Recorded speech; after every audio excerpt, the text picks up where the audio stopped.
Um, hello, hello.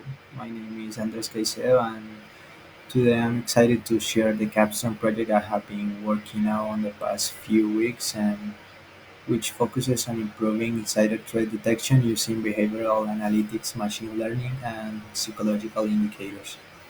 This project grew from a critical need in cybersecurity, which is understanding not just the technology but the people behind it.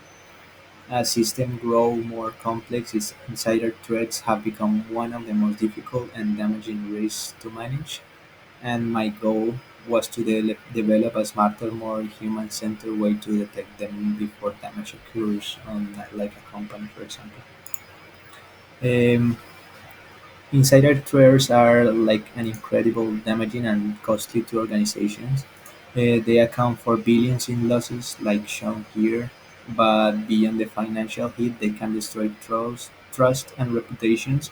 What makes them so dangerous is how they often go unnoticed because the behavior looks normal on the surface. It could be disgruntled employees, some facing burnout, or even just someone who made a careless mistake.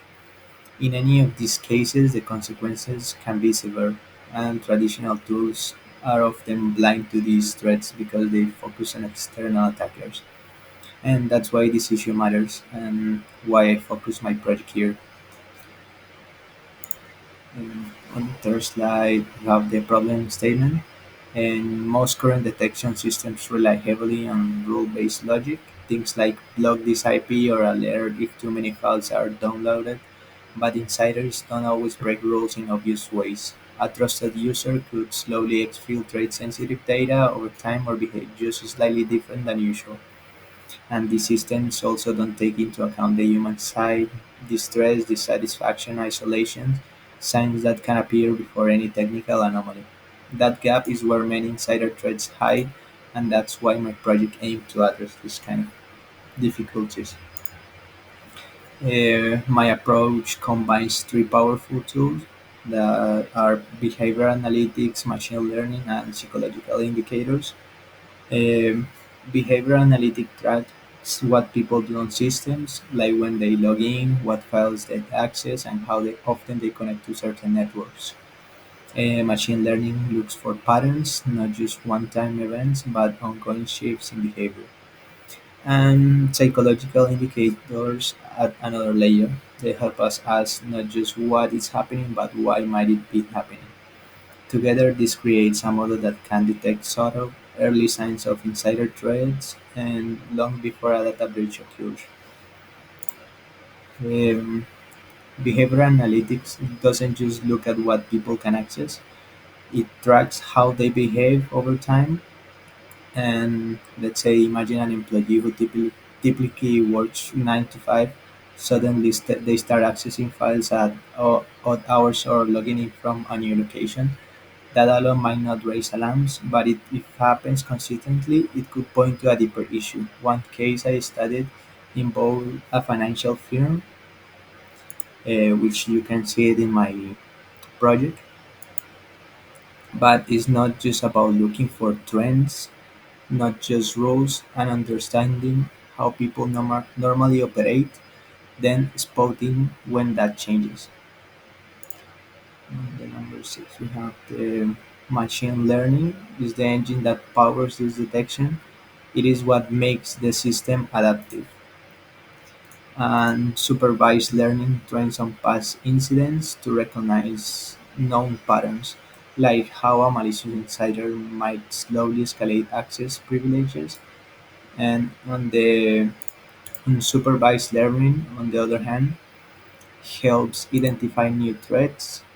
It looks for outliers, behaviors that don't fit the usual profile as more behavioral data comes into the model. It can adjust to new roles, departments, even cultural work differences, making it more accurate and less prone to false alarms over time. That continuous learning is key to staying ahead of threats. Hmm, One piece of data doesn't tell the full story. Working late isn't automatically suspicious.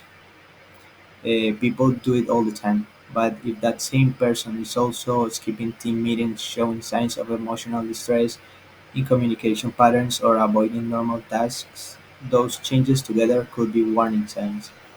Through interviews I conducted with insiders, both those involved in past incidents and those with relevant insights, I identified psychological cues that often go unnoticed: changes in tone, disengagements, even subtle behavior shifts. Integrating these indicators into the model helped moving to from reactive to proactive spotting risks with more context and compassion. And just like it, we have the ethics and privacy, which is a huge concern. Here is the ethics. Tracking behavior and psychology is powerful, and that power must be handled responsibly.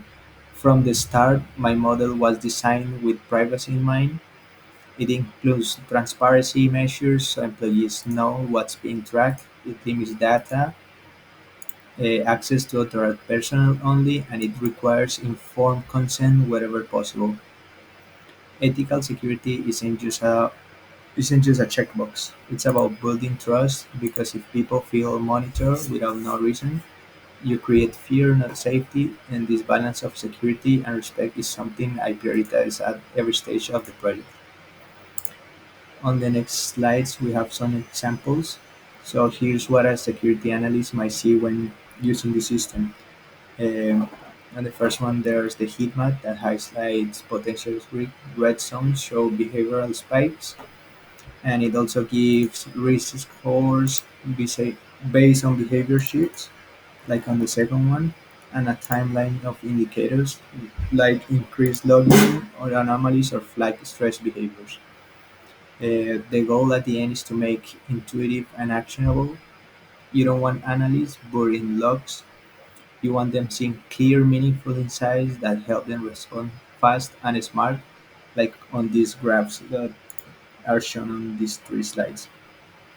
Um, when applied to insider threat detection, our models show a noticeable improvement in spotting threats that others miss. More importantly, it cut down on false positives, which is a huge which is huge because analysts often face alert fatigue. Reducing that noise helps them focus on real threats. The interviews I conducted with insiders play a key role. They help us shape the psychological indicators we included in the model. By combining behavioral analytics, machine learning, and real human insight, we create a detection system that's not just smarter. It is more human and more aligned with how real people work. And the third one we have, where can this go? This project is just the beginning. In the future, we could integrate data from wearable tech, things like heart rate, variability, or stress detection. We could build predictive layers that flag burnout or disengagement before someone becomes a threat. Another idea is linking behavioral data across departments or systems, catching patterns that span across tools like email access logs and HR feedback. The long-term vision is clear: move from just reaction to threats to actually predicting and preventing them. That's where this can go. So in conclusion, one big lesson I learned is that cybersecurity isn't just about tools, it's about people. The technology can help us see patterns, but understanding the why behind those patterns takes empathy and insight. I also saw how machine learning can catch things humans miss, but it still needs human guidance. And most importantly, I learned how essential it is to think about ethics from day one. Protecting people and their privacy should always be part of the design, not an afterthought. And as final thoughts, to wrap up, this project showed that the best defense against insider threats isn't just locking systems down, it's understanding how people use those systems, what motivates them, their behavior, and how even several shifts in routine can signal something deeper going on. Cybersecurity has always been a game of cat and mouse. Attackers adapt and defenses evolve. But what if we could stay ahead by paying closer attention to people